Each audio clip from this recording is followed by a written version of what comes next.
welcome to Metal with a Shot of Dopamine. I am Shy. I'm Armando. And today we're going to be talking about Oppenheimer. What a movie. What a fantastic movie. You tired of fucking seeing it? 9 hours in total. Well, Yeah, pretty much. Pretty much. Whatever. We put it at, I made him watch it over again right now because I love this movie and I just kind of want to get the details right. But I did play it at a 1.5 speed to just kind of speed it up. So technically it was like a 2-hour movie. Yeah, Thank you very much. Still felt like 3 hours. God, you already know how I feel about this movie, so we can start with your opinion. How do you feel about it? No, I think this is a fantastic movie. I like history, and I think, diving into the whole Manhattan Project and, really finding out about Oppenheimer's upbringing and how much he studied this out, really, to even the petty politics behind all of it. I think that's one of the craziest parts of this movie. And this is kind of something that's always interested me even before because, this is something you always read about growing up in history, but, I said, you never kind of get into the story and depth behind it. And I thought that was really interesting. There's so much detail in this movie, which I understand why it was 3 hours long, and I get it. And it's one of those things, too, where, even when we were watching it, we kind of have to go back and, what did he say again? What happened again? Because if you blink, you miss stuff. Yeah, and I remember you when we were talking about watching it, you said you cannot miss a single minute of this movie because you miss a whole fucking reason. Yeah. And I didn't really take you serious on that because I'm we all say that with movies, but when we actually get there we can kind of catch on. No, absolutely not. No, we literally got there I think 10 minutes early. And from the moment we sat down, I couldn't even do anything. Couldn't move, and I had to pee or I had to get up, and I literally could not get up because I'm what am I gonna miss? Yeah. I'm I'm not fucking missing this. And you saw it already once normal, and then I took you to see it in 70 millimeter IMAX. How do you feel about that experience? It was actually really cool. The first time I saw it, I think we saw it in IMAX, but the difference between IMAX, it's a bigger, wider screen. But seeing it in 70, it's a lot taller, especially at the Chinese theater. The only differences I really noticed, some of the audio is a little bit, not off, but... It was hard. It's kind of hard to hear. Even some of the color in the 70 millimeter, it seemed more, off. But it kind of set the tone because it is set older. So I felt like the off color went with the movie. So I was okay with it. It almost came out I think it's called Technicolor, where it's a specific kind of range of colors or the actual true depth or saturation of it. I liked it though. It was amazing. Oh my God. I came in knowing nothing about this movie. Didn't even know it was coming out. Nothing. And when my friends told me about it, they're I was talking to my coworker and he was I really want to watch it how it was intended to be watched. And I was okay. You know what? I'm gonna do that too.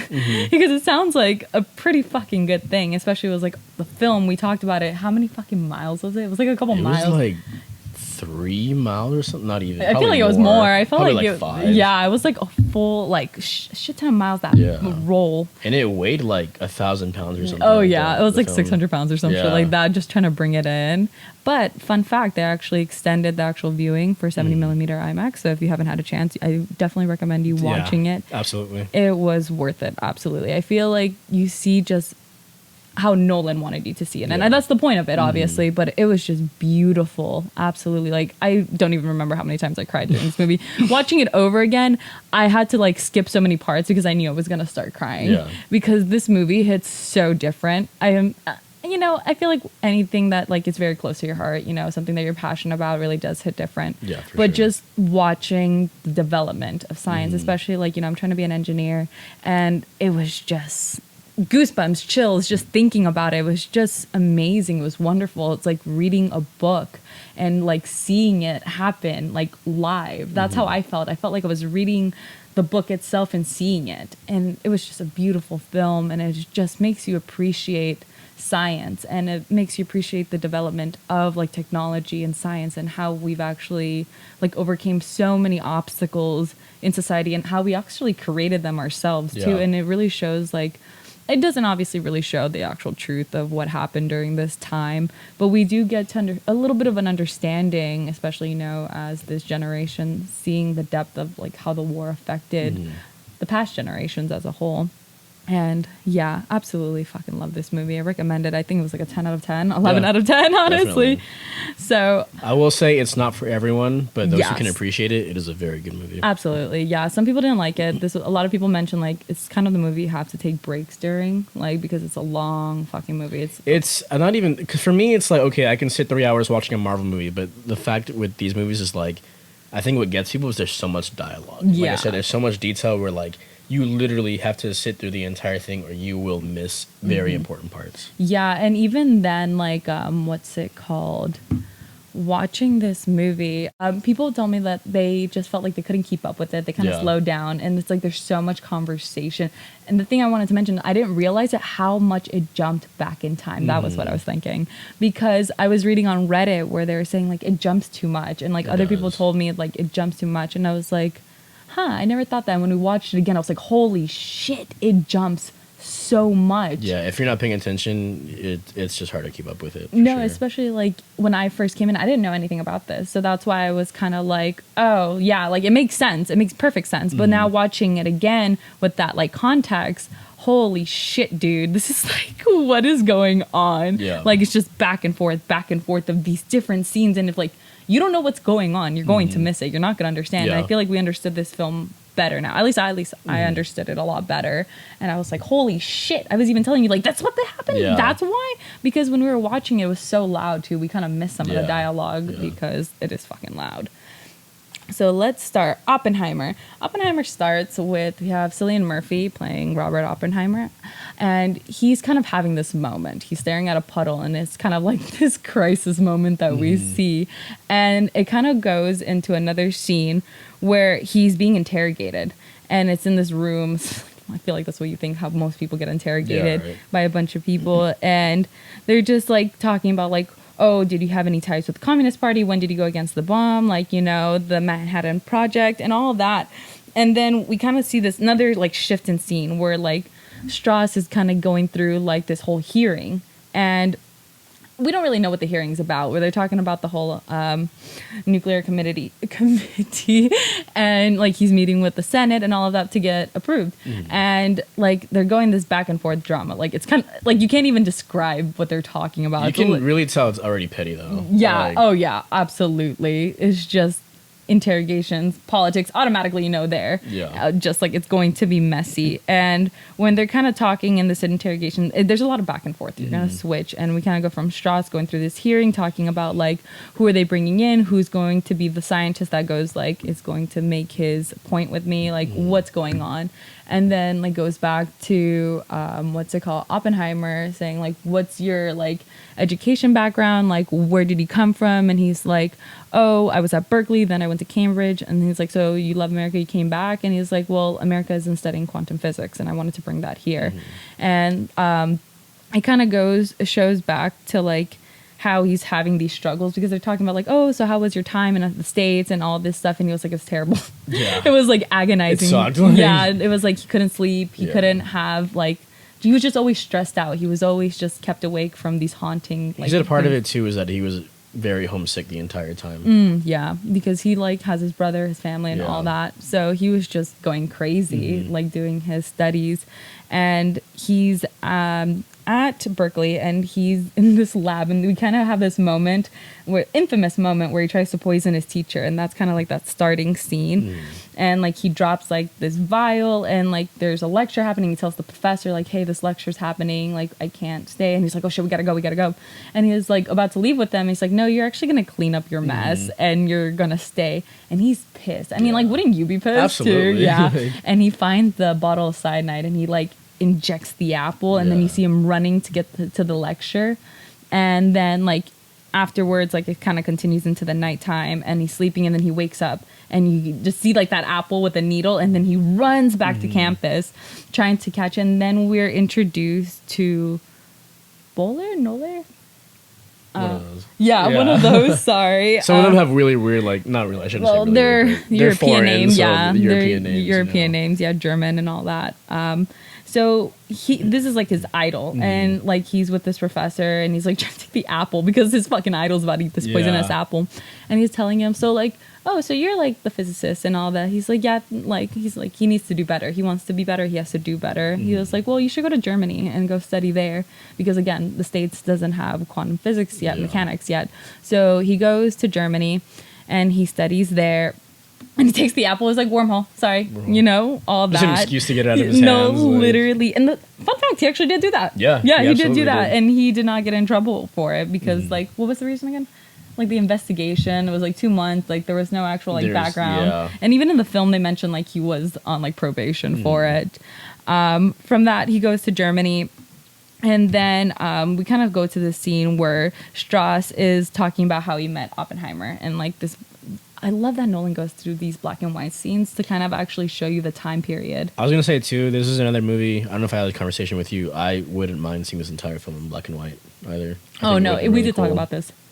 It's like you can watch it. It's very enjoyable. Yeah, and it almost sets the scene better. Mm-hmm. Yeah. Because that black and white kind of tells you the different times. Yeah, that too. And that kind of was like a little indicator and all that. He's talking to one of like his like right-hand men about it. And he's like, yeah, I met Oppenheimer when he came into like Berkeley, and he was used as like this person to kind of make me look like a fool, like, and to embarrass me. Mm-hmm. And like he was incredibly intelligent and this and that. And he's like kind of giving him like almost like a little tour of like his new office because he's going to be teaching at Berkeley now. Yeah. And then when Strauss shows him his office, he's like, "Oh, there's Einstein. You know, like he's cool." Casually. Yeah, just very casually. You have to keep in mind this takes place like between the 50s, 60s, and all that.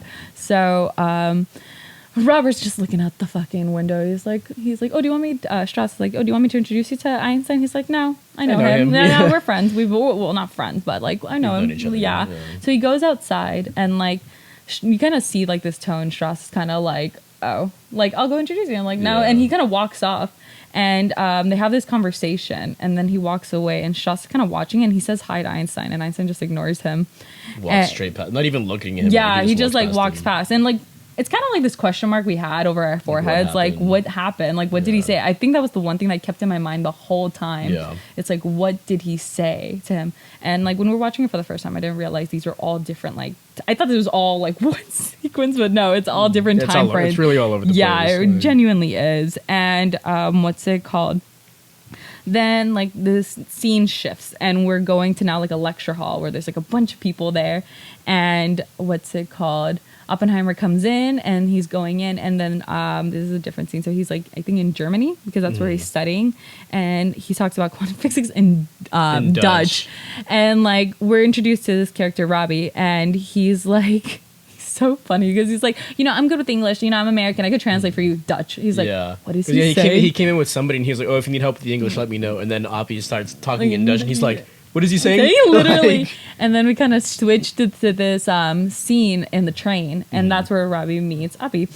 And they kind of have this like little discussion about like, you know, the politics of the time because World War II is happening, and they're talking about like, you know, Jewish and like all these things that are happening with the Nazis and all of that. So it was kind of like that tense conversation, you know. And again, you have to keep in mind of the time. And then they kind of expressed that they felt like the only reason they were quote unquote accepted was because they were physicists, other than the fact that they were Jewish. And it makes sense, you know. We feel like if they weren't like as smart as they were, maybe they wouldn't be accepted by all these other physicists. You know, they wouldn't have that respect. I think. Yeah. What's it called? So this scene, it goes back to like now we see Heisenberg. Oh God, I love the fucking cast, the supporting cast. I was like, I know him. A lot of A-list actors. Yeah, and a lot of B-list actors too. A lot of people who have been out of the game and they kind of came back for this cameo. Oppenheimer meets Heisenberg. They talk about the paper because Oppie wrote a paper that got published and it was inspired by Heisenberg, and they wanted to work together. But yeah, they wanted to work together, but Oppie kind of explains, hey, you know, I've kind of done my time here, and I think it's just time for me to take what I've learned back to the States so we can start our own thing over there, essentially. Because America wasn't taking quantum mechanics seriously. Yeah. And that's where he actually got that teaching position at Berkeley because of that. And he goes into Berkeley and he's like, meets Lawrence, and they're talking about like theoretical physics and actually like conducting experiments.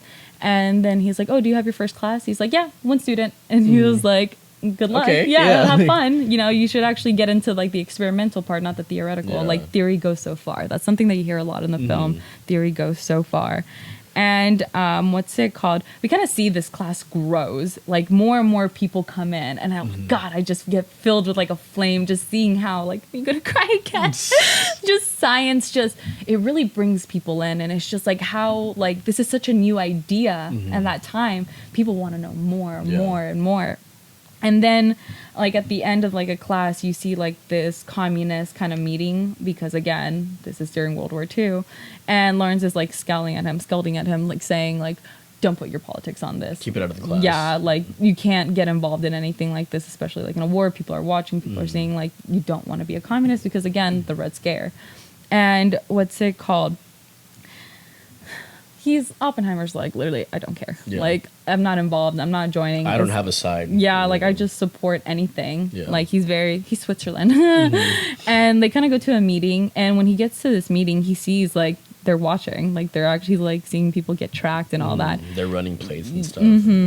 And what's it called? He goes in, and, like, his brother's supposed to meet him, Frank, with his fiance. And, like, he's into this little, like, social, and he's meeting all these people. And then we meet Chevalier. I can't fucking say his name. Something like that, yeah. And they're kind of talking about just, like, physics and the Communist Party and all that stuff. And then he's introduced to his lover, Jean. Florence, I love your boobs. This guy. Yeah, and what's it called? That's where he meets Jean Tallock. And they sleep with each other. And they have, like, this instant connection. But, like, she's rejecting him. And he's, like crazy, dude. Yeah, like, dude, so toxic. Her character really screams borderline personality disorder. Yeah, for sure. I love you, don't leave me very much. And like, but also I hate you. Yeah. Like, it's like that. It's wild. Yeah, it's pretty crazy. You kind of see this relationship, like how toxic it is. Yeah. And they have this moment, and yeah, it's a very interesting thing. This is the sex scene everybody kept saying. They're not actually clapping cheeks, I promise you. What's it called? So at this Communist Party also, it's good to note that Frank wanted to join. His brother wanted to join the Communist Party, and Oppie was literally like, no, don't join it. Like, they're watching you. This is not a good idea. Like, you will be, like, blacklisted. Yeah. You will never be able to teach and all that stuff. But he doesn't care, you know? Yeah. Especially, like, he's a little brother. He's like, fuck you, bro. I don't care. He's young. He's still trying to figure his life out and stuff. And they kind of, like, switch to the scene where they're going to New Mexico because Oppenheimer talks about New Mexico, and, like, that's, like, where he's from. Like, this little soft spot, like that's what he wants. They have a ranch out there and everything. Yeah, he said, like, if I could take physics over there, I would be the happiest person alive. Like, I would have everything. And then he's there and he's like, I have nothing. Yeah. Yeah, he's like, it's whatever, and I'm not very, like, pleased. And then, like, this is when Frank, like, reveals, like, he's going to marry Jackie, and, like, you kind of learn that, like, Oppenheimer's kind of maybe a little bit of a snob. Yeah. He's like, you're marrying the waitress, and it's like, whatever, like, he's like, oh, she's not good enough for you because she's a waitress. And, like, you joining the Communist Party, it's kind of like this little drama. And they even say, like, it's like, you know, he thinks I'm a bad brother and he hates me. And it's like, oh, well, it is what it is. At the end of it, he was like, well, if you're happy, I'm happy. Yeah, so. Pretty much like that little, like, agreement. Yeah. And then we, like, another scene shift, and we just see, like, Oppenheimer trying to grab Jean's hand. And, like, she's like, don't fucking touch me. I didn't think I was going to see you today. And no, literally, it's like, leave me alone. Yeah. He's like, well, you keep calling me, so I keep coming. She's like, don't answer. No, literally, it's like this kind of back and forth thing. And it's just like, you see, like, this instability. It's like this kind of, like, tug and pull between them. And yeah, keep that in mind for this story, their love story. Then we see, like, this they're trying to unionize the teachers, and it's like FAECT or something like that. It's like for, like, the STEM community and, like, all that. And again, unionizing means communism. So again, they're like, what the fuck are you doing? Lawrence is like, what are you doing? What are you doing? Like, you're literally ruining all your opportunities right now. Like, you are an important figure. Yeah, he's even like, dude, like, there are projects I'm working on, and, like, they don't want you on them because you're supporting this, you know? And it's like, they are not going to believe anything because your actions say something else. Yeah. And it's like, you are, like, he very much emphasized, like, you are important. You are literally a genius, and we need you. So get your shit together. Like, stop doing this because you're fucking yourself over. And again, like, we even see this scene, like, Oppenheimer knows, he's aware of his whole surrounding. Like, you know, he's, like, aware. And it's just kind of like, he's just says, fuck it. He just still goes with it. What's it called? And then, like, when he's with Jean, we see, like, this kind of, like, scene where, like, his paper got published about the black hole, and like they're all celebrating, and then the newspaper about Hitler invading Poland comes out, and they're like, holy shit, it's happening, because they talked about it, like the Nazis are trying to make like an atomic bomb, and they're like, they can't do that, because again, these are all just theories. They're like, how can you even like split an atom like that? And they're like, they did it. I don't know how they did it, but they did it. And now this is where it's like they're kind of panicking a little bit, but they're like, okay. And then like scene shifts again, and then this is where Oppenheimer meets his wife, Kitty, and she's just this lonely, drunk housewife who like... She's already married, mind you. Oh, like... yeah, literally, and like they have an affair, and she gets pregnant. That's literally why like that whole thing happened, like how she had to divorce him. She got knocked up by him. And then like from then he basically has to tell Jean like, hey, I knocked up this girl, so I can't be with you anymore. Yep. And then it's like also like Kitty talks. She's also a communist too. That's his wife's name, Kitty, and she's a badass, dude. Like even though she's kind of a bitch, she's a badass. She's a straight up badass. Like she's like a hard headed person, and like she stands by what she believes in. And she literally was like, "Fuck this guy, a fascist scum." Like she knows her shit with politics, and like I have a lot of respect for her. And yes, then we come to the scene where like Oppie leaves Jean because he got Kitty pregnant, and she's having like a full meltdown. Like she's like, "You're leaving me. Like you're leaving." He's like, "But you know, like I know I'm not what you wanted, so." But he even says like, if you call, I'll answer. Like regardless, like he'll always be there for her. And it's just kind of like this. My heart kind of breaks, you know, because it's like I don't know. I want them together, even though they're toxic. For real. Yeah. And what's it called? So again, like the whole communist thing becomes a very big issue with Oppenheimer, and like everybody's like, you cannot get involved with anything. You can't be a part of this. Yeah. And like then we kind of see this like kind of scene shifts again with like Strauss like talking about security clearance, and they're trying to get Oppenheimer like on board with it, and eventually he does get on board with it, but like again, like his brother is a communist, his friends are a communist, his girlfriend, a wife, he's being seriously watched. Like everybody's like, why are you with all these commies? Like what is going on? And again, the Red Scare in the US was so fucking intense, dude. Like innocent people were killed because of it. Like that's how crazy the paranoia is. And then what's it called? Then you kind of hear this narration. Thank you.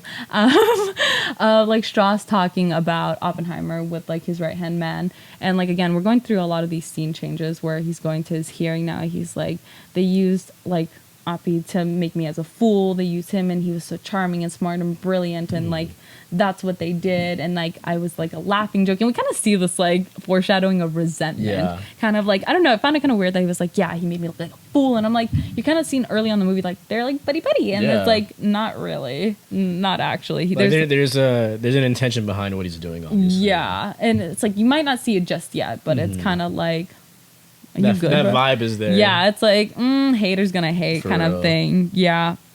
And then what's it called? Kitty has her baby, and like Oppie's coming in, and he's like, oh, like I'm on the project, I'm in now, and she's like, great, let's celebrate. And the baby's crying. Like, she's already drunk. Oh yeah, she's like fucked up with a bottle, drops it too.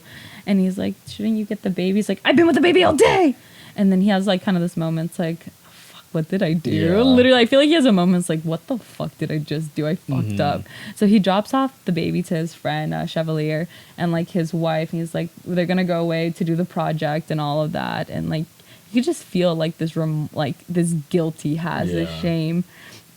And he's just like, I'm sorry, I have to do this, but I have to do it. And they kind of talk about the project a little bit. And he's like, okay, cool. And what's it called? Just about the whole like idea of what's happening, because again, this is all just new theories where they're talking about splitting the atom and using like plutonium and getting utonium and all these like stuff that's never been done. So they're like, what happened? And like he's in his office. We kind of switch scenes now to Oppenheimer in his office, and then he meets Leslie Groves, Matt Damon, and he's just like fucking dumbass fucking military dude. Not dumbass, actually. He graduated from MIT with a degree in mechanical engineering. There you go. Yeah, there it is. Very straightforward. Kind of like he's a dick to him. Like he's telling him like, I heard you're the best, but I don't believe you. I don't trust you. And he's like, you're calling me all these things, but you're not calling me a genius, yet you need me. And it's kind of like this like kind of banter they have with each other. And they were saying like, someone told me that, you can't run a hamburger stand. He's like, yeah, I can't. but I can run like the Manhattan Yeah. Project. So like, if you want me to do that, I can do that for Yeah. you. And then he goes on like the chalkboard and just starts like writing all these like ideas out and how he wants to actually do this. And then that's when they kind of talk about like the Nazis are ahead of the game Yeah. with the bomb. Like they're planning to make a bomb, and now we have to work harder. And they kind of like come up with the idea like he's 18. They're 18 Yeah. months ahead of Yeah. time. That's what I was gonna say. Yeah, they were ahead of that. And he goes into like discussion about like Hitler is such a fucking dumbass that he literally said quantum like mechanics and physics to Einstein is like Jewish physics. Yeah. And he's like so like intolerant and ignorant that Just waves it off. Yeah, he's so literally like it's like fuck this, I don't want to Yeah. use that. He's rejected it, and they're like, if he rejects it so hard, we might be able to like one up Get them. ahead. Yeah, Yeah. because that's how ignorant he is. So that's kind of like the goal now. They're like, okay, now we're a race against time to actually beat their bomb. And what's it called? So then this like whole creation of a lab happens where he's like, okay, we have to have a secret lab where we're able to test it to actually see how we're gonna get the material. Like nobody's able to find us. Like that's where we get the Los Alamos in New Mexico, this little secret hub. And what's it called? You just see like this changing scene of Oppenheimer's like going to all these scientists, basically trying to recruit They're the best out of the recruiting best. Yeah. everyone. And like he even like tells like the Matt Damon's character is like, you hired me to get the best, so let me do my job. Yeah. Like fuck off, dude. Because he's like, pretty skeptical about the guys that he's trying to recruit too. Because it makes sense, especially at a time like this. Like you can't really trust anyone. Yeah. And it's like they're all European too, and these are American. Yeah. And they're like, I don't trust none of y'all. Y'all work together. Y'all For next to real. each other. Y'all neighbors. No. And then what's it called? When there's this one scene where like it really hit me, where like Oppenheimer's trying to get like another scientist, and the guy was like, I can't do this, because if like they take away my clearance, like my credibility's shot, it's done. And he was like, but like they need us. He was like, yeah, they need us till they don't. Yeah. And like remember that line, that's a foreshadowing huge. thing. Yeah, it is actually. And I don't know, that like that hit me, because again, like we live in a society that has a time where like people don't appreciate these things, and they use you to make profit. That's really it, to actually get power. Yeah. So like you don't really think about it too much, but there's a significant like meaning into it. And Oppie's like spread thin. He's like panicking. We're seeing a lot of these shift thin scenes. So he's like, I'm spread thin. I don't know what to do. And like Robbie's like, yeah, no shit, dude. Like you're trying to do 4 different things at once. He's running like 4 or 5 different teams. Like And he's like, you have to split it. Yeah. So he comes up with 4 teams, and it's theory, experimental, mining, and ammunition. And he gets all the scientists that he recruited to join. And he's trying to get Robbie to do it. And like even Robbie's kind of like, I don't know. I don't want to do this, because he's like, he said he didn't want to mix like the 3 portions of physics, 3 centuries of physics together. And again, that dialogue really hit me, because it's like, again, this is a new idea. This is something that nobody's done before. And like, you're going to be the first person to do it. You have to be okay with opening that can of worms. Yeah. And, you know, it could be a debatable statement that like, you know, scientists are not ethical, but I think most are. And like, that is a huge thing with ethics, because like, are you ready to actually do that? To really like, now you are gonna be like Make discoveries. Yeah, like you're the pioneer of this science. Are you ready for that? And he didn't want to do it. Like Yeah. Robbie did not want to do it, and he knew like the actual outcome is so dangerous, because people are greedy, and this is too much power. And like we see this like idea kind of getting floated around like all over about how once you put that out there, they're going to have to one up you. Yeah. They're going to have to like keep going harder and harder to always be ahead of the game. And that's like, we don't want that. No. We don't want that at all. And then kind of have the meeting with all these scientists, and then we kind of see Edward Teller. Fuck Edward Teller. He actually comes up with the calculations, and this is where they're like, the splitting of an atom, like the actual like kilotons of actual energy. And then he like throws these calculations. He's like, are you sure? Again, this is all theory. Yeah. So they don't know what would actually happen. And they keep saying like theory could only go so far. Yeah. And then he like takes the calculations, because like Appy is like known for not being good at math. So he goes to Einstein, who's also known for not being good at math, which is really funny. Fun fact, Einstein actually got his first wife to do all the mathematical calculations in his work. Like she is actually the reason for Einstein's like Fame. Yeah. Yeah. And then he went and married his first cousin. But yeah, and what's it called? Einstein basically was saying how, what's it called? like again, theory goes so far, Yeah. and you won't know unless you do it, and like you have to do it. And he's like, I can't even do calculations. I like me, and what's it called? And he like asked for advice because they didn't know like the actual projection of the explosion, and because again with his theory, they're like, can this destroy the whole world? And it's like.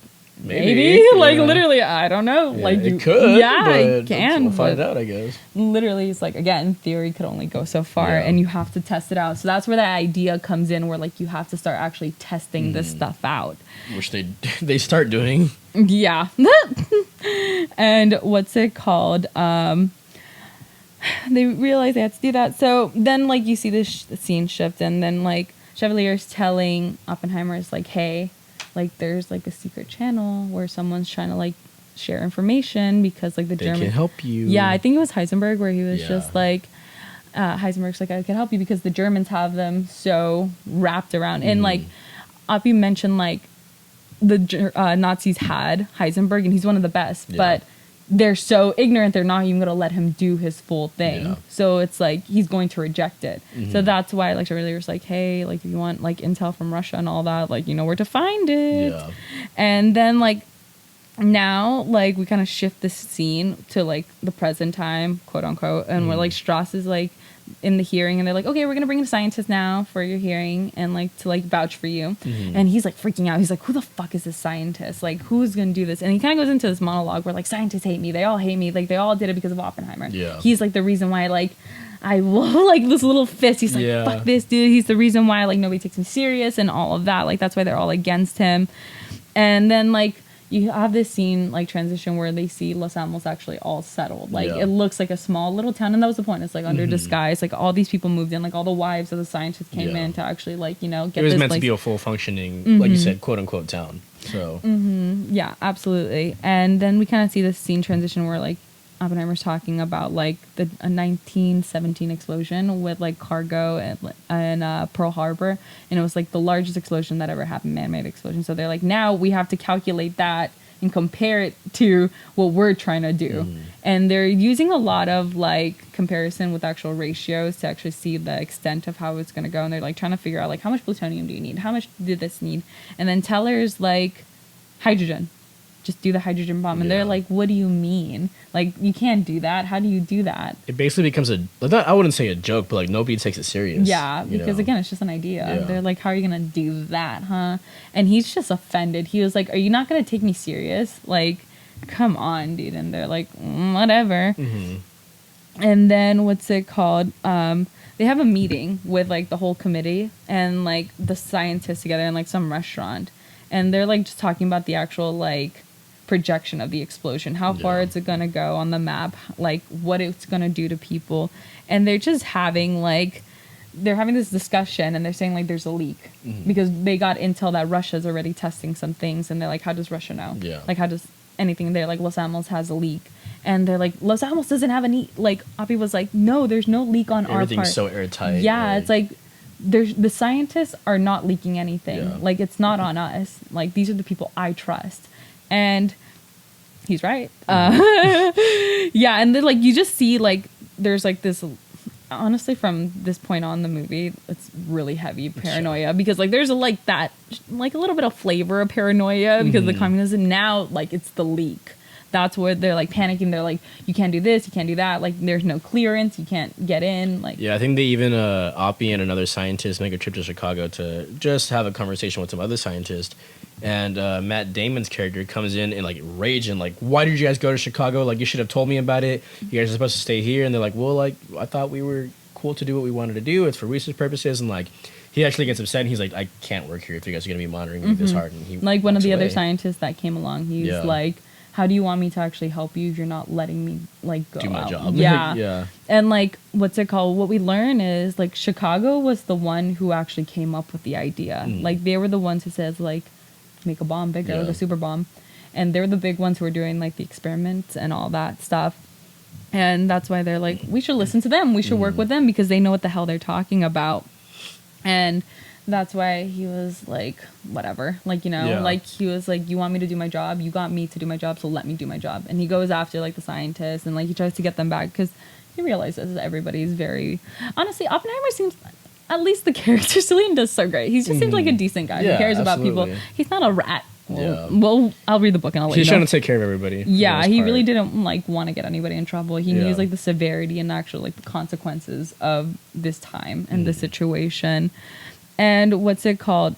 We kind of go back to this interrogation scene where it's like now General Groves is being interrogated by like the committee, and you're like he's saying like, would you approve him for a security clearance?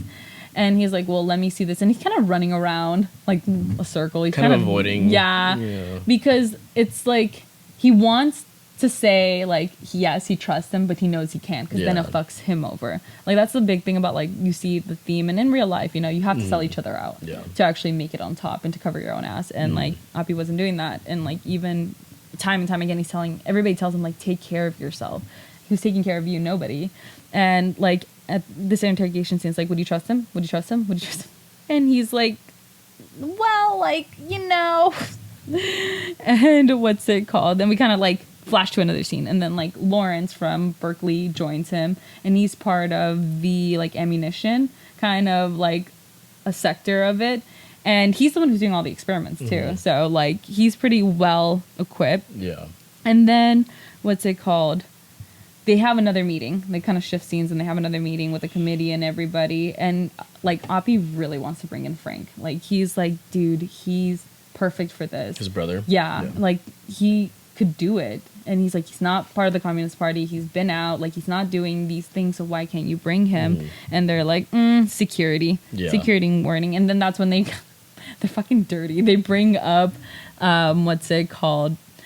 Chevalier and like Jean, like, oh, what about them? Like, why did you meet with them? Like, how long were you having an affair? Yeah, it's like this whole like, how do you want us to trust your people when you look at what your people are doing? They're literally look who you're surrounding yourself with. Yeah, it's literally like you're with communists. Like, come on.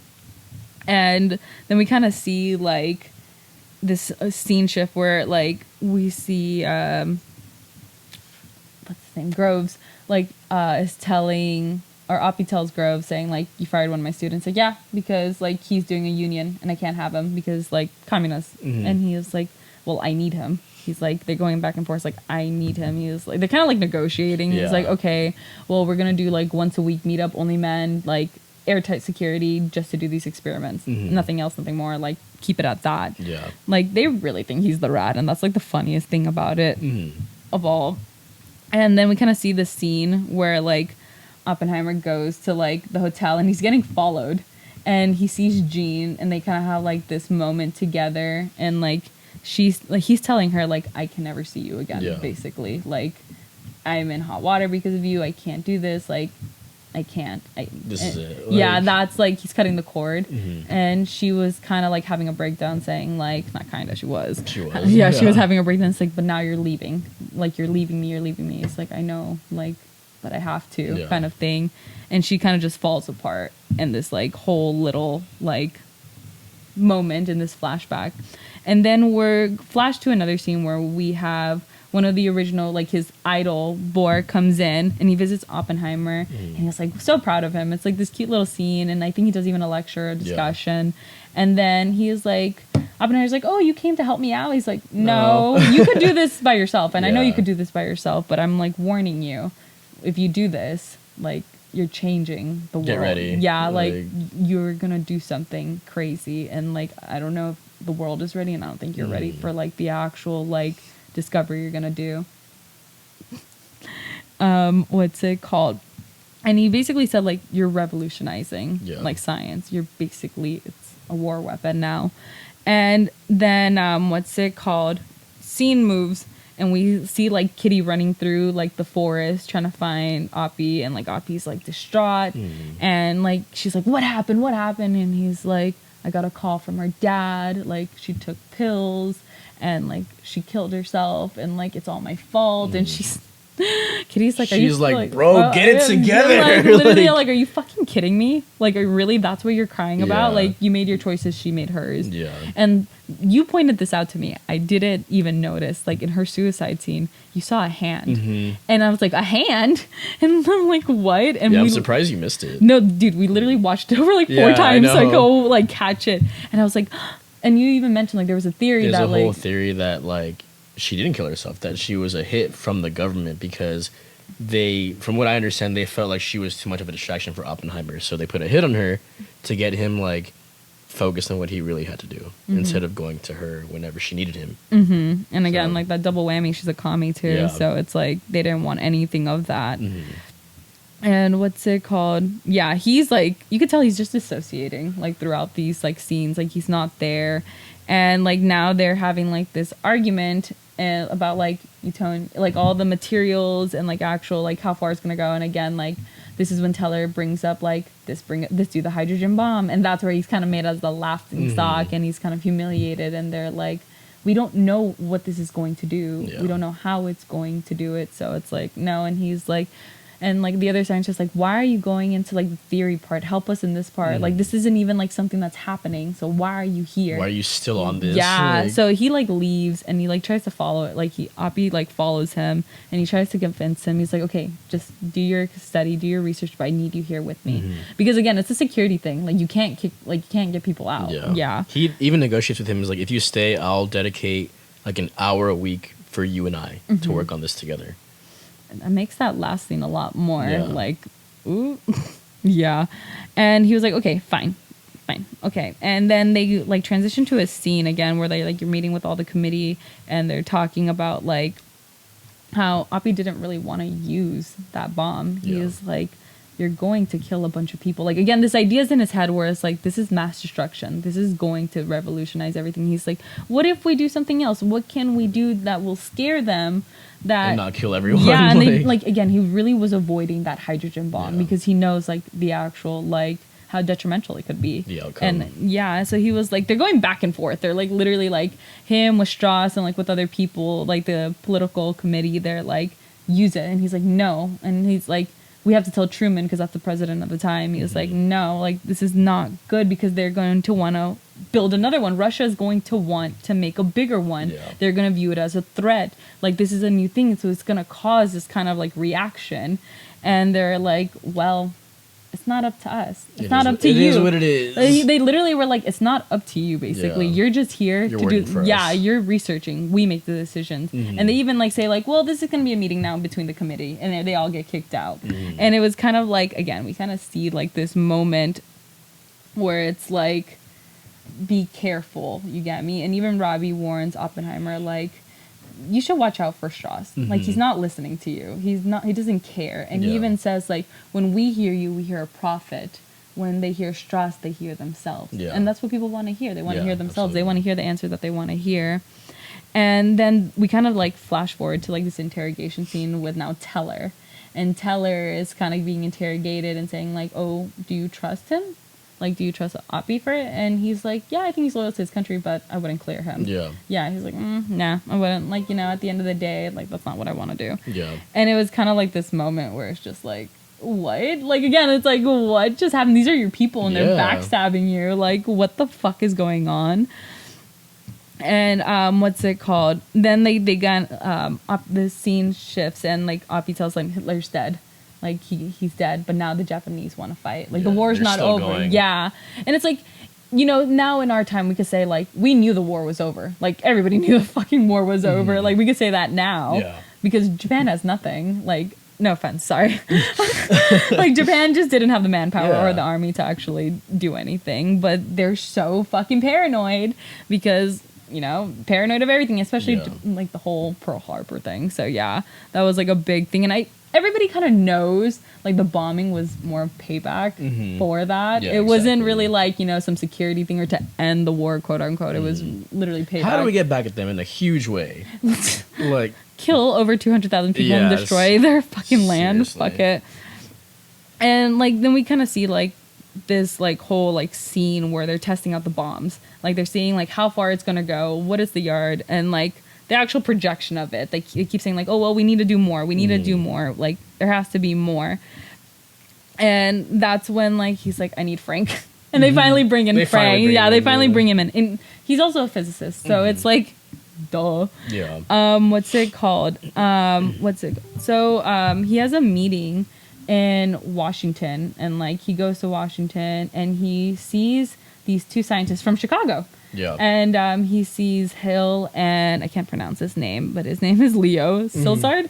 And Silsard goes up to Oppenheimer, and he's like telling him like, hey, I don't think we should do this bomb. Like, I don't think it's a good idea. Yeah. Like, it's going to kill more people. Like, they're going to use it for bad. It's going to do more bad than it will good, basically. Yeah, it's like, don't do it. Yeah. And like, they're trying to do a petition. Like, they even said like, I had a meeting with the president, but they canceled the meeting. Like, can you please like try to get us in?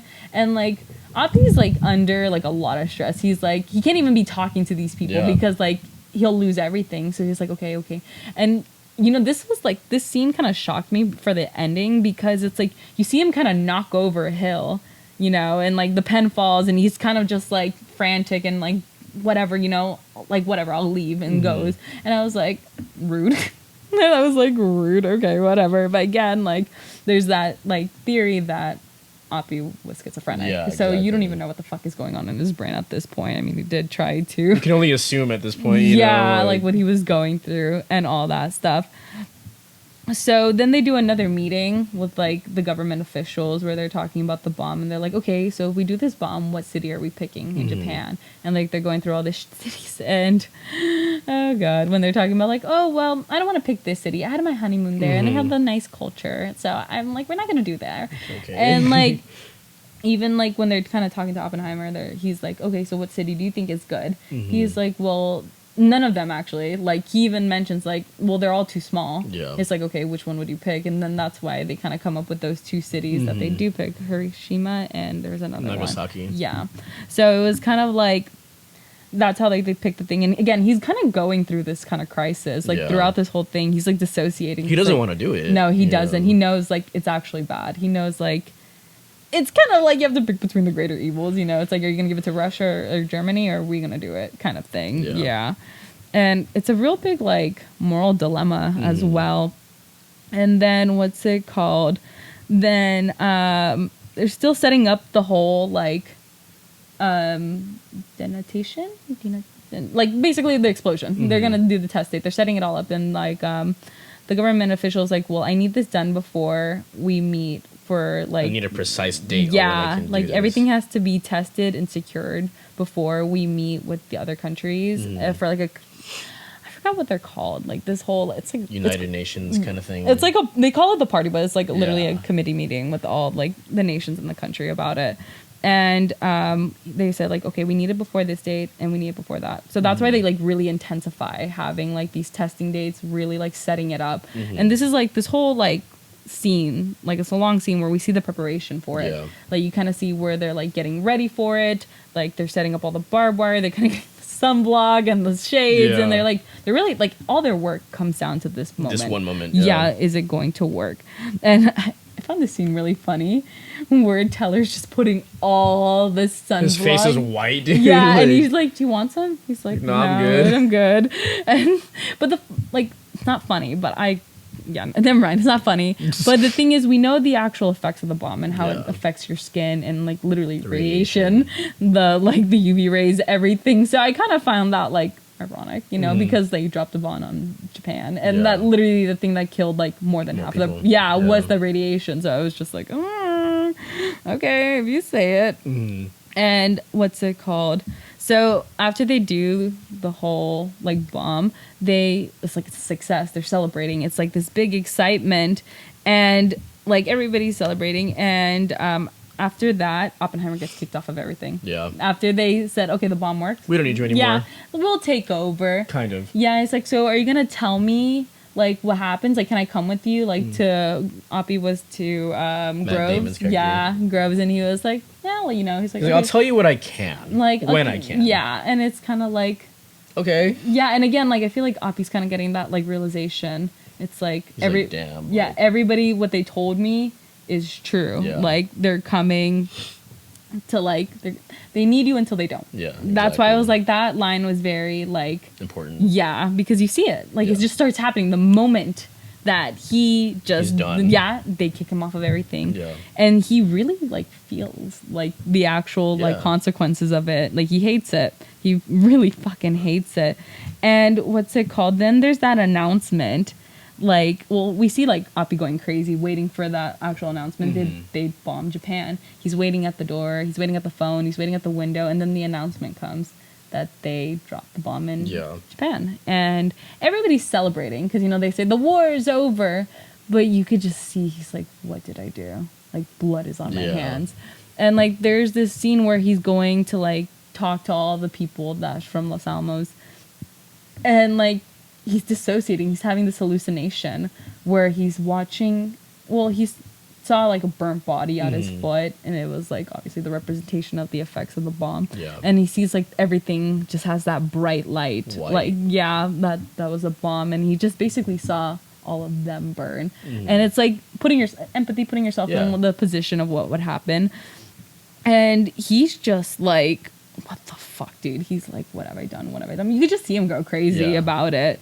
And what's it called? At this point, he's top of the world. He's one of the He's on Time magazine. Yeah, his face is on it. He's like the father of the atomic bomb kind of thing. And Truman asked to meet with him. And he was like, you're the little guy that did it, huh? Like, you're one of the most amazing people. Like, how does it feel being this famous? And like, you could see... like, I don't like this. He was like, I don't like this. Yeah. And he like even said like, I feel like I have blood on my hand. He's like, you have blood on your hands? Nobody cares about what you did. Yeah.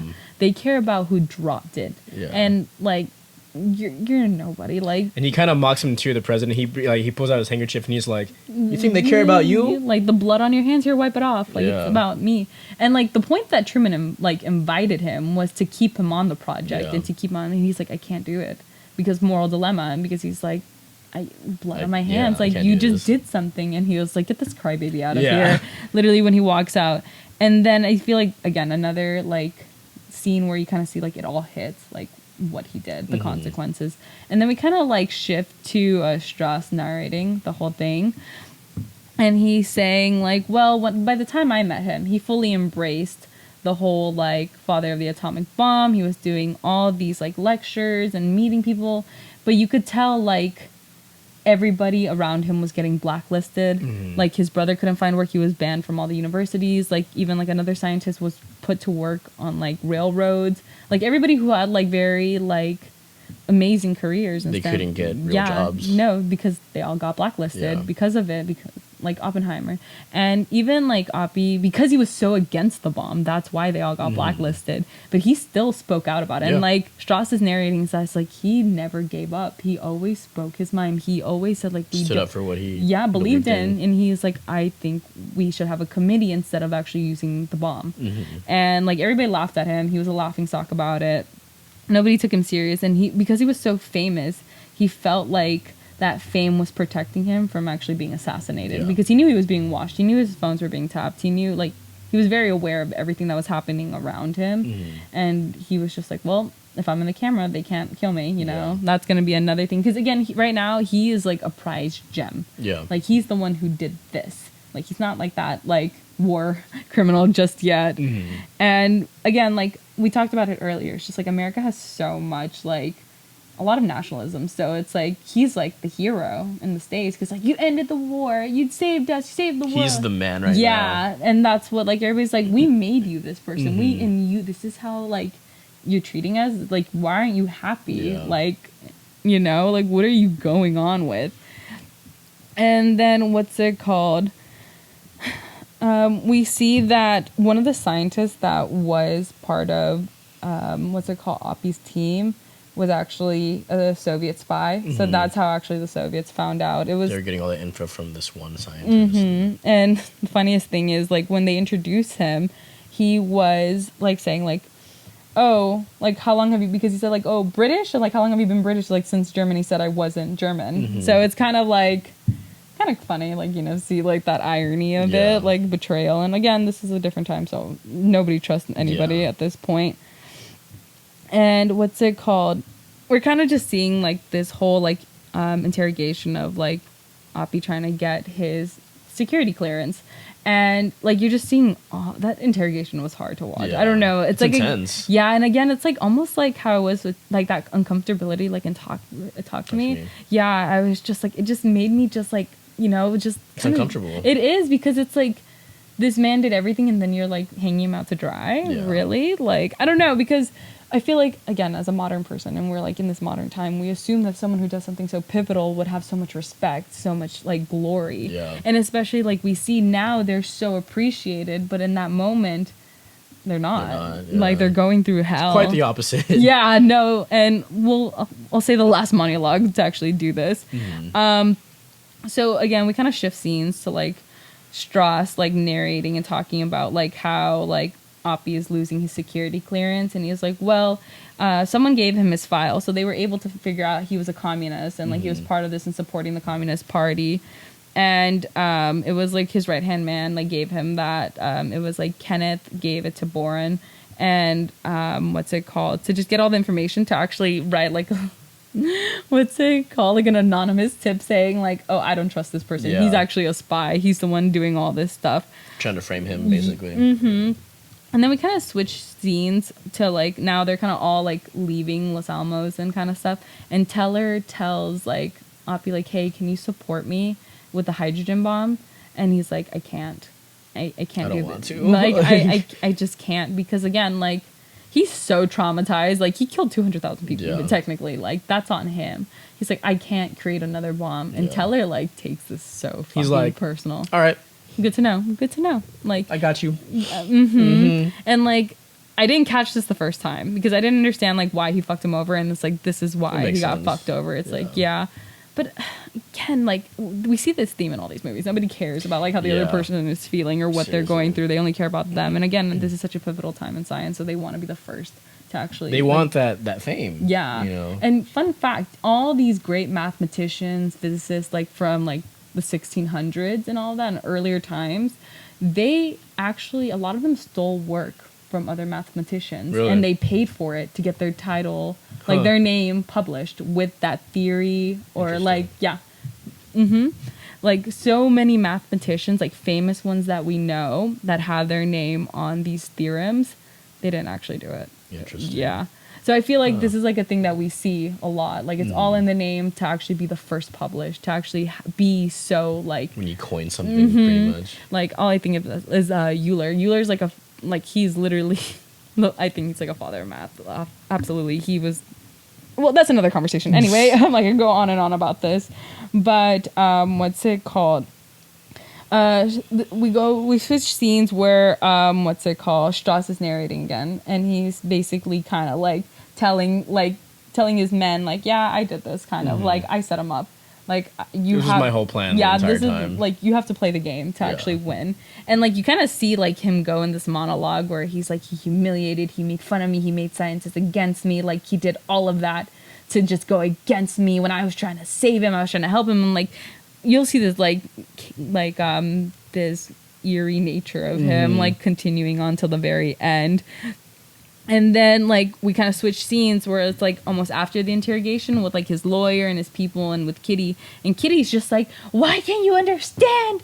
It's Strauss. It's always been him the entire time. Like, you know, it's him. He's the one fucking you over. Again, Kitty's the only one that's like actually She's awake. real, bro. Like she's the Like- one that's actually watching Yeah. like everything, and it's kind of fucked up that Oppie did that all that Yeah. shit with her. But yeah, no, like she's the one like, stop letting them like rip Use you. yeah, ripped you to shreds. You are literally the scapegoat. Yeah. And like stick up for yourself. Like she was super adamant of like stick up for yourself. They're literally going to leave you to hang dry. You are going to lose everything. Yeah. And yeah, yeah, she was right. She was. She was very right. And then again, we kind of go back to Strauss, like navigate. Kidding me? It's the 4th of July. We're bringing back the Again. fireworks. Anyway, it can't be perfect. It's okay. It's hard being perfect, you know, as Virgos. It is what it is. Whatever. But yeah, so like again, we're going through this like narration of like Strauss saying like this was his plan. He set it up.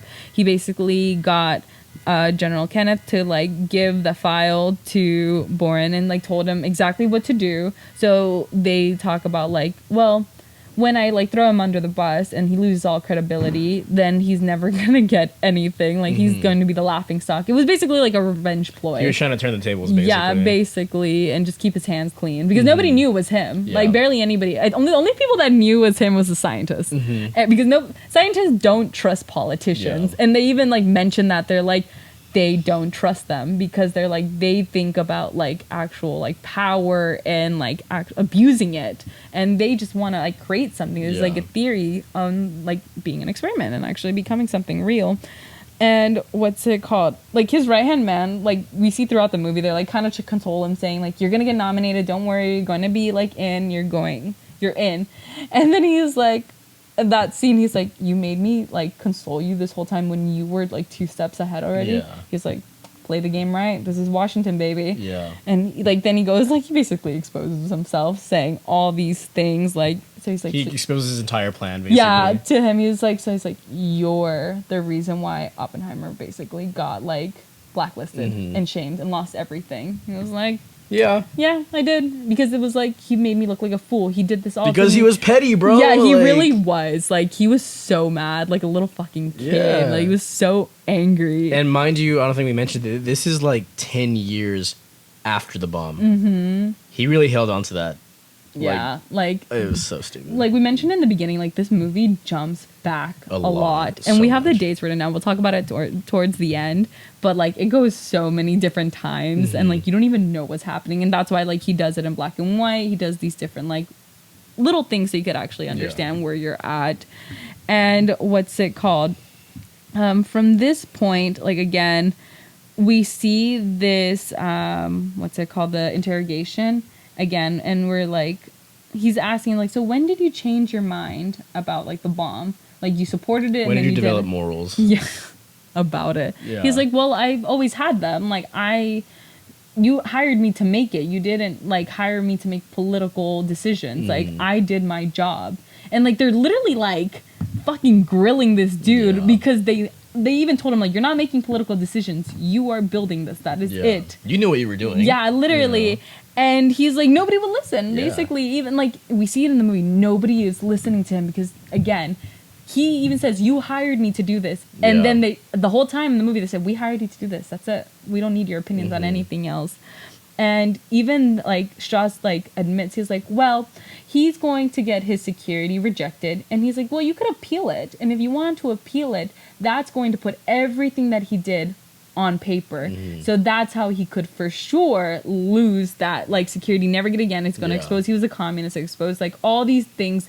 And because of that false report that Board did, like that's going to be in paper now. And it's like, but you never did any of this. And like we even see in the scenes, like these interrogation scenes, they're like fucking him over so hard. They're like, they don't tell the lawyer anything. They don't give him anything, like anything to work on. He's like, I've never even seen this document. It's like, well, that sounds like a personal problem. They're literally like, well, this is only for government officials. I'm like, how am I supposed to read it? It's how like, can I defend my client? Yeah, it's like, well, that sounds like a personal problem. Like you should, but that was you should know. Yeah, but that was the plan all along. And even in that moment, he realizes like, you're not gonna win. Like he even tells him like, I'm sorry. Like, I'm sorry, Robert. Like, I can only do so much for you. Yeah, it's like, you're not going to win this one. Yeah. They did it all to fuck him over. And again, like, we kind of see this scene switch with, like, Kitty, like, saying, like, stop being the martyr. Like, you're being the martyr and look at what's happening. Like, you're letting them rip our lives. Everybody's left you. Yeah, and, like, for what? For what? You protected everybody for what at this point? And, like, we see throughout the film, like, Oppenheimer is literally, like, burning his own ass just to help his other people. Yeah. And, like, there's a scene with, like, he didn't want to rat out Chevalier, so he lied. And, like, that was something he was getting grilled on. And, like, they just kind of make fun of him. It's like, you know, he's just a little schoolboy that doesn't want to admit, like, you know, tattle on his friends. But it's so much deeper than that. I hate, like, this minimalization of that. But, of course, that is the fucking point. And then, like, we kind of go back to now this, like, hearing. And, like, the scientist that comes out. Oh, dude, this scene was I like this scene a lot. Where Hill comes out, and he was the one that kind of got pushed around. Like, the pen dropped and all that. The one played by Rami Malek. Oh, God, I love that man. He's a really good actor. He's baddie. Yeah, he's a good actor and a baddie. I love him in Twilight. I love him in all the movies, but Twilight was pretty good too. He's kitty. And what's it called? Again, this is where I was saying, like, I was so surprised by this scene because, like, again, you kind of see him pushed to the side. You think he's going to be the one against him. Yeah, like supporting Strauss, and that's why they're like, you'll be fine. Like, he was someone that He won't say anything. Like, even like his right hand man was telling Strauss, like, oh, this is like one of the guys that like Oppie rejected to work with. He was in Chicago. Like, don't worry, you have nothing to worry about.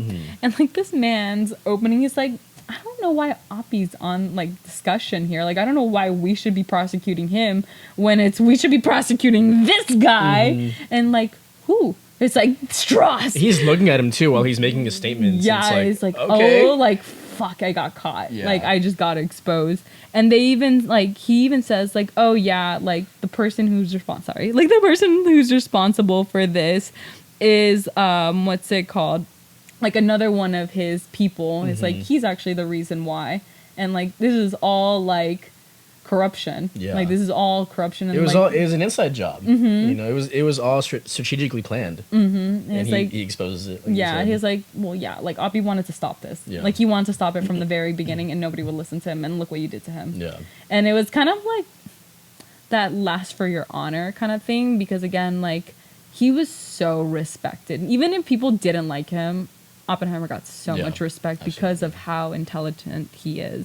And like, at the end of the day, like, the ones that, like, I feel like he felt so abandoned, but there was still support for him. Like, you know, Robbie never left him out. Like, Robbie supported him even in the interrogation. Yeah. So it's, like, same with this guy. Like, maybe abandoned, but he really wasn't, because people saw him for what he really wanted to do. It's good for the world and actually saving the world. That was the whole point of the movie. It's like, he's trying to save the world from a bomb. Yeah.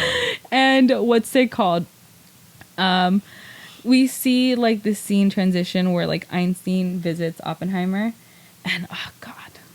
Ending monologue. Oh, I love this monologue so much. And this is also a very important thing. And Einstein says, I left my country, never return.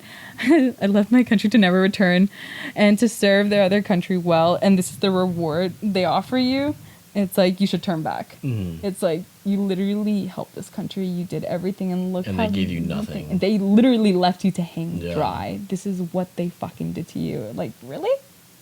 And, dude, okay, we'll talk about it after, right? And then we kind of switch scenes back to, like, Strauss, like, panicking because he's like, oh my god, like, Oppenheimer did this. He got him back. Like, he did all of this. Like, am I even gonna win? Like, because he set up to win this thing, like, to get nominated. He had the whole press out there, and what's it called? They're like, oh, am I going to be, like, it turned into, like, a trial. This was a hearing, now it's a trial. It's like, well, you have nothing to worry about, right?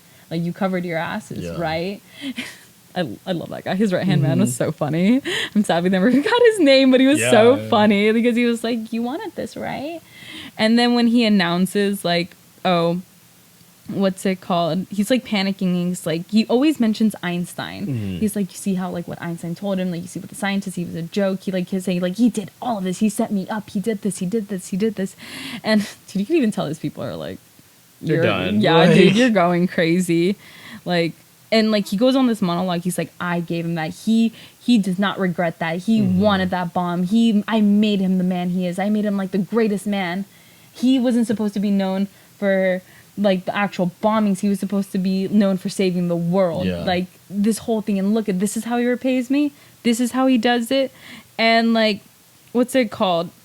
The interrogation goes with, again, it's like, we see back where he's talking about, like, when did you gain morals?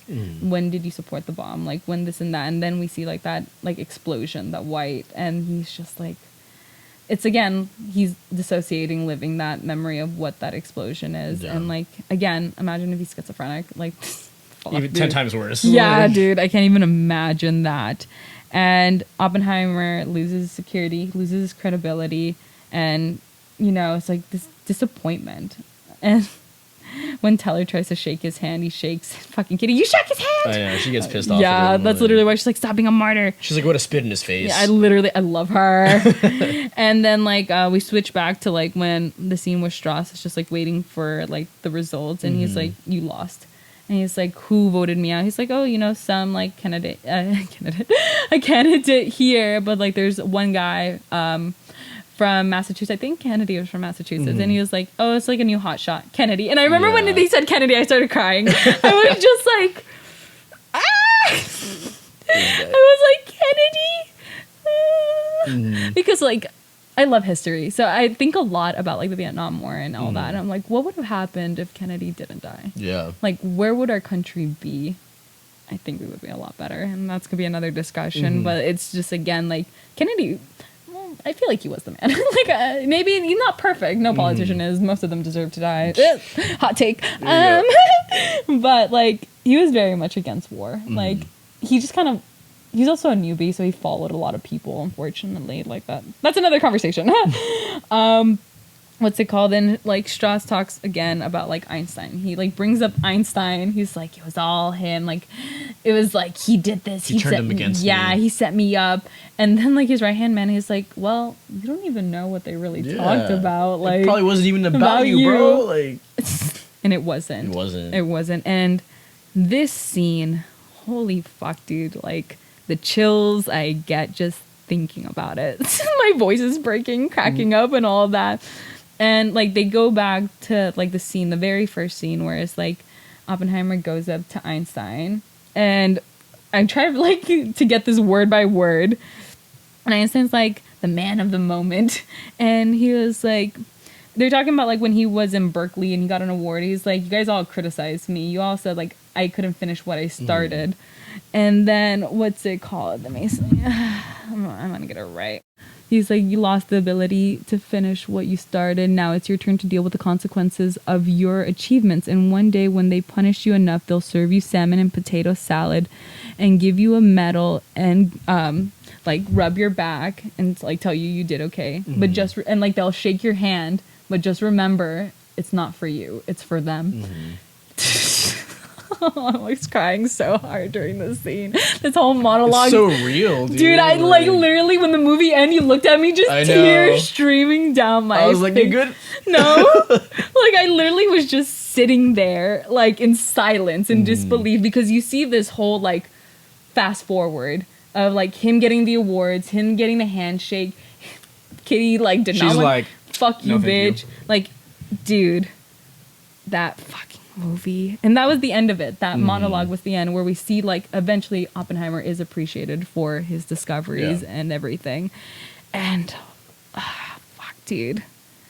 Amazing. Fucking amazing, dude. It was just like I just want to cry. Yeah. It was just like, again, it's everything that we have now.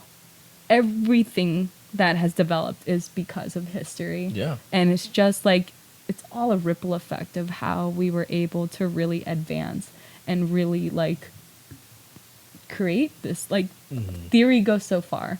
And oh god, I'm just gonna cry. You start crying again? Yeah, I'm just gonna cry again. Yeah, I love this movie. I love it so fucking much, dude. It was just like I'll tell a story about I've always loved math and science. Like, it's just how I grew up. And I remember, like, the first time I saw Mean Girls, there's that scene where they're like, oh, you like math? And she's like, yeah. Like, why do you like math? It's like, it's the same in every country. And I remember that scene hit me so hard because I'm like, it's a language. And I always talk to you about it. Like, I love math because it's like, you could understand it. Anybody could understand it if they actually take the time to learn it. Yeah. So I just felt this, like, touched. Like, I felt very touched in my heart and my soul. It's like, this is why I want to get into it. Like, to actually be someone in this field, to actually create something that will actually improve society. And I even had like this conversation with my mentor where we were talking about the submarine thing, which we'll be talking about in September with the Titanic episode, where they're saying how imagine if we got all the people that were developing apps and techs and put them as engineers, physicists, mathematicians. Where will we be in the world? Like, what will we do? And I think that's such a fucking important thing. And like of course, everybody's going to want to do it for money, but I think that should be really the true, real reason you get into STEM is to make something of yourself and what you're passionate about. Like history has shown that time and time again, we fail and then we progress and then we succeed. And I feel like that's what I really grasped on this movie. Like, you could do anything, dude. Yeah. Like, even if it's not your time to do it, it will come. Yeah. And there's so much that we don't know, and it's like, you never know what's gonna happen. Like, and I love this movie. I'm like so emotional. Whatever. Anyway, how do you feel about it? Like I said in the beginning, I thought it was a really good movie. Unfortunately, I'm not smart in math, so like obviously I can't feel what you feel, but I do really appreciate this kind of stuff because I've even mentioned to you before, and you agree with me that math and music really go intertwined. Absolutely. You know, and was it Bourne even makes a statement that like, math is like sheet music. It doesn't really matter if you can read it, but can you hear it? And I really like that quote because even I was crying. It's algebra. I can't read music personally, but like I'm really good at picking things up really fast. I think I cried during that too. Really? Yeah, because it's like algebra, because they're talking about how good they are at mathematics, and they're like, you don't need to like understand it or read it, you just have to hear it. And I was like, you're right. And I think part of that is why I really appreciate this movie. Like I might not understand all of it, but I really have a big respect for this kind of stuff. You know? Yeah. Oh God. Oh, I'm gonna just cry. Cries 10 more times. It's just so good. Honestly, when you leave, I'm gonna watch it again. This guy. 3 more hours. It's not like I work tomorrow. Yeah. No. 11 out of 10. 11 out of 10. 11 out of 10. Like, I really liked it. Honestly, watching it 3 times for me might be enough for a while. Not me, bitch. I know it's not enough for you, but for me, yeah, I might sit off on this movie for a little bit. I think I literally bought like a bunch of. Let me pull up the fucking book. Where is This it? guy. I literally bought a physics book afterwards. Really? It's like, yeah, I did. I wanted to read more about it. Like I even told you I wanted to read the book that inspired it. Yeah, no, actually, so what's it called? The whole movie came because Pattinson gave him the book, and they were doing what Tenet and Robert Pattinson gave Christopher Nolan the Oppenheimer book, and he was like, I'm gonna make a movie about this. Yep. And that's fucking crazy, dude. Like, fucking crazy. I wish they didn't fucking release the same time as Barbie. They didn't, actually. It was like a week apart. No, it was the same day. What? I wrote it down. It was the same day. Really? Yeah. I thought it was a week apart. No. Well, that's why it was called Barbenheimer, because they were released on the same day. Oh shit! I really wish they weren't. Like, I really wish they weren't, because they are 2 different fucking films. Completely different. And the fact that I literally, the moment I walked out, I told you, I'm like, why did Barbie make more money? Yeah. I was so mad at that. I literally was like, it did not deserve the credit. It did not. And what's it called? Like, again, talking about this time thing. What's it called? This whole thing with nuclear physics happened in 1932 to 1942. And then we see like Oppenheimer in the 30s kind of going through this. This is where like World War II is like really hitting its peak with Germany. And then the whole Manhattan Project started in 42 to 43. And then what's it called? The whole like Strauss recruits Oppenheimer in 1947. And what's it called? Then we go, holy crap. You know what? Let's just read this list. Actually. Just read it. You read it. There's a lot that goes through it, yeah. You start from the top. Yeah, the early years of nuclear physics when Oppenheimer started studying it was really from 1932 to 1942. In 1932, Cockcroft and Waltman, which we find out later they were the ones that split the atoms. That was the entire big deal while he was, he brought the physics back to America. In 36, Oppenheimer and Tatluck met, which is Jean. That's when he started having this relationship with her, which... In retrospect, I don't think it was too important, other than the fact that like when she passed away, it really affected him like in a huge way. Yeah. He met his current wife in 1939. Also in the same year, that's when Hitler invaded Poland. And it became this whole thing where like, okay, we need to start working on our own bomb. Yeah. In 1940, he married his wife, and then just a couple years after, I think that's crazy. Just a couple years after he gets married to his wife, they're like, all right, we want you to start the Manhattan Project with us, and that's like. Huge. Yeah. Obviously. Yeah. You know, and that was from 1942 to 1943. Between 1945 and 1949, that's when they were doing testing for the Trinity bombs. In 1945, though, that's when Truman dropped the A-bomb on Hiroshima. 1947, Strauss recruits Oppenheimer. That's when he starts his own... He recruits him for his school, whatever. In 1949, Oppenheimer humiliates Strauss in an open hearing, and that's what really started Strauss's whole villain origin story and why he's so petty towards Oppenheimer. In November of 1953, the investigation with Oppenheimer starts. So keep that in mind. In 1949 is when he publicly embarrassed Strauss. 5 years later, is when the investigation begins. Like, does that mean Strauss planned this for 5 years? Do you think? Absolutely. You think so? Absolutely. That's- Politicians are so fucking Yeah, childish and crazy. petty. They will literally remember that to the day they die.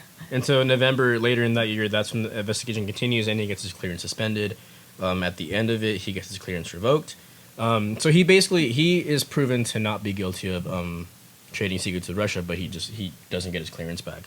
In '58, Strauss is nominated for the secretary position, but he doesn't win, as we find out because of Kennedy.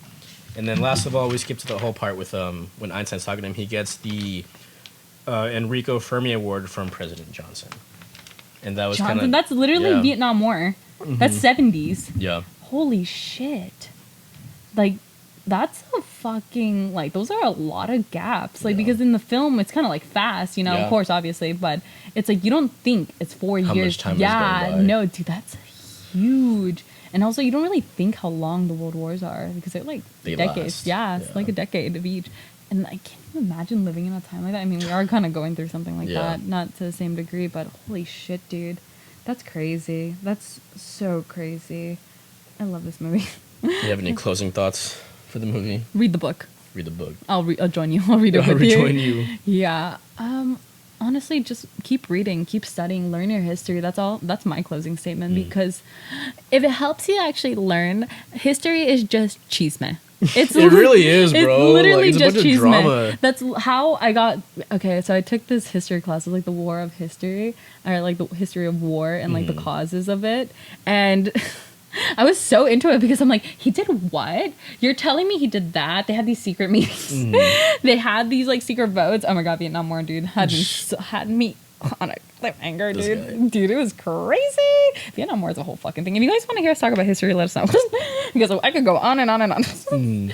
But yeah, I actually, the only thing I really recommend for people is just to actually learn about this stuff Yeah. and really learn about like politics, global politics as a whole, because it will open your mind in such a different way, like where you will see things in a different perspective sure. and it will change everything of how you view. Like, knowledge is key. Knowledge is Yeah. a big fucking key. And I feel like when you know the history, especially like how you live your life now and your morals do actually change and your values, like you'll be surprised how many people become anti-war when they learn the actual history of war. Yeah. And I remember like this is the statement. I think this is the perfect closing statement. All wars are avoidable. Absolutely. Abso-fucking-lutely. Yeah. And that is the end of this episode, guys.